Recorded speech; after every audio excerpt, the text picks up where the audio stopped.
اوكي خليني تواني نخش في الموضوع طول. ناحية الحشمة علي من يري تسمع ركز في شن جاي بنقول. لابس بادي بوم سروة نوعي تافي زون، كعب عالي ومسكرات ويشح فيها اكتر من لون. منظرها اوفور لونها يشبه لون الزون، تسمع بيها مرة تصلي هاتي حدكم ميريكون. نماذج نشبحوا فيها كل يوم خلتنا نتسائلوا، لو هالمظهر ولا عادي في بلادنا كيف بنتفائلوا؟ بنا بنات بلادنا يتربوا التربية الصحيحة ولا الموضة مدايرة عالكمان؟ ان شاء الله يتقاتلوا. مش محترمة روحها وتنادي تقول احترموني، يكلموها صحبتها تتجكتر وتقول حسدوني. وهي عاركها ترد تقول سلم اللي جابوني، ما فقع سيكلا وانا اخوها نعطيها بوني. اوه جيل التسعين لبس البنات 3 قطع فيه ممكن 2. وين ما تقولوا ليش متشدد، لكن هذه عادتنا. لما نشوفوا العوج مستحيل في حد يسكتنا. سو تعالوا نديروا هدنة، البسوا حاجة طويلة مان، حتى لما لبسوا العباية فتحوا لها البطمة. هاي مختلفة متخلفة رخيصة تحب تثير الإعجاب، واعية مراعية وحريصة ما تطلع من غير حجاب. الفرق مش هيك نقيسة بس هذا رأي الشباب، نختلف معاكم في الرأي خلينا نعطيكم الأسباب. شوف مش بس اللي مظهرها فاسد ضاعت، كم من مستورة خلف الكواليس مباعد. قدام صحباتها هي المثالية اللي تنصح تقري توري وتوجه وتحذر، لكن من وراهم صعب. نختلف معاكم في الرأي خلينا نعطيكم الأسباب.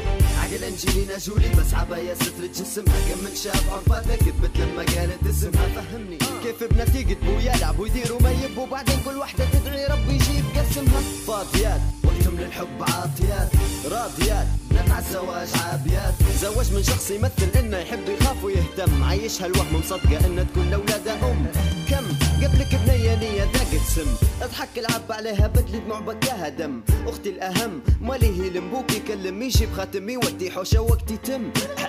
لكن الهم البنات يبوك عندك بي ام، ما فيش بنت تلحقك لين ريحة الفلوس تشم. بس تلقى المتربية بنت الناس بنت الاصول، اصيلة ما يملى عينها الا راجل طيب معدول. عادي ترضى بالمعقول بالمعروف ومعاها تعيش، تلقى الطبع خجول هيك بنات هلبة ما فيش. اللبس مش مقياس ترباية هي الاساس، سمعة لها بين الناس نعاود لو ما فهمتونيش. كليك كليك كليك كليك هاد كليك هاد كليك كليك دبل كليك، هذا هو جو النت. ليل نهار صبح وعشية عكستها على الفيسبوك، كل مرة صورة رومانسية تحط ستيت رومانسي، في الصفحة الشخصية تحط مرة هيفا ومرة ننسي. الاسم حاجة وسويت الاكاونت نم على الفيس، لكن الاسم الحقارني بورنية بنت بعجالة، كلامها كلها اتيكيت تجيب شوية من لاميس. الحقيقة مهبولة مغرورة حول سمينة، صوت الطلب تجاه الرسائل منهم ما تردش، الاولاد الموجودين في الاكاونت ما تعدش. واخدة انفرادة باللابتوب بعد الفجر تهدرز، ماما والبابا قولوا لي وين ما عرفتش بنت في ال16 كيف تكتب على الخيانة. جيل ما رباته ما رباته بيصير روتانا. صدمة الكبرى تجيك لما تقرا كل التعليقات،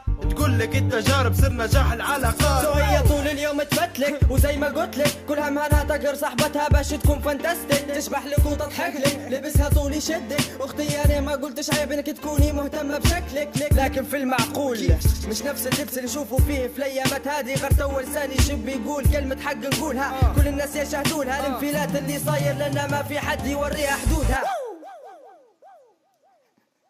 تربت هيك بطريقة غلط باش تثبت وجودها في مجتمع محيط فرش طريق الغد برودها. عادا انزرعت بجذورها والاعلام اكد دورها. عقل البنت فين ثورة موضة لكن تبي حد يقودها. توعية مش موجودة، الدين غايب عالصورة، فكرة غلط شفنا كيف عالبنا كان سلبي مردودها. معلومة خويا خودها وحطها بين قوسين، في كل مكان حتلقى الباقي خويا وتلقى الشين. الغلط مش منهم بروحهم بس من الطرفين، نسأل ربي يحفظ اخواتنا قولوا امين.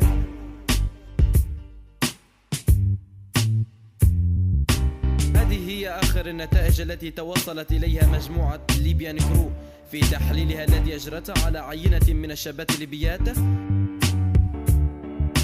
ومن نبع حب الوطن. وبهذا تنصح المجموعة بناتنا اللاتي يندرجن تحت هذا النوع بالعدول عن كل السلبيات من أجل المحافظة على فكر بناتنا الغاليات. نتمنى أن نكون قد وفقنا في هذا الموضوع والوقوف على كل المشاكل والسلبيات وإيجاد الحلول لهذه المعضلة مع مراعاتنا لاختيار اللفظ المقبول والذي يفهمه الجميع. مع تحيات مراسل فرقة ليبيان كرو من قلب واقع الشارع الليبي، وتحيات أوتلو لابس بادي بوم سروة نوعي تافي زون وماد وولف. نختلف معاكم في الرأي خلينا نعطيكم الأسباب. وتوباك بيبي كليك كليك دبل كليك، هذا هو جو النت. وسي 4 جي. الأولاد الموجودين في الأكاونت ما تعدش.